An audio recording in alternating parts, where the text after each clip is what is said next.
In this next video, we're going to be covering rally positioning. It's very important to understand rally positioning during a point so you understand to keep consistent, neutral positioning, as well as understanding where to recover to so that you're efficient on the tennis court. Let's get started. Best way to think about rally positioning is comparing it to a traffic light. You're not on the offense, which is the green light, and you're not on that defense, which is the red light. You're somewhere in the middle, which is that yellow light, where you're hanging in a neutral positioning. There are two major points when you talk about rally positioning. Number one, where exactly you should be standing, and number two, recovery is a huge part of rally positioning. First positioning that you want to understand is where. Behind the baseline. You want to be about a foot or so behind that baseline so that you're able to buy time during that rally and play a neutral, consistent state. Okay? So behind the baseline is where you generally see players in the rally positioning. Number two, recovery.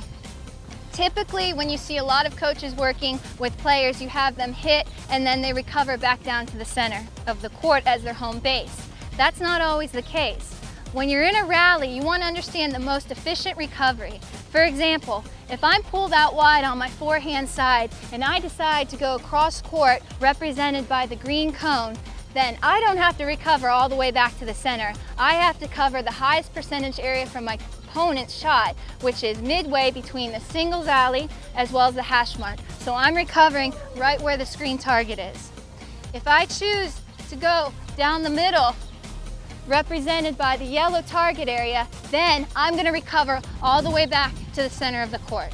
If I'm a riskier player and I choose to go down the line to the blue target area, then I've got to recognize that I've got to recover all the way across the court back to the blue target area over here. So I'm covering the higher percentage area from my opponent. Recovering back down to the center isn't always the case. Remember, you can recover based on where you hit the shot.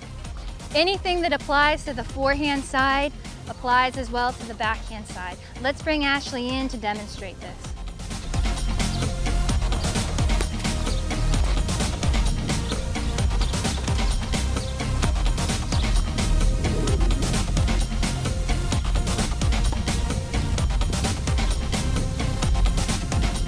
I hope you have a better understanding of rally positioning and recovery.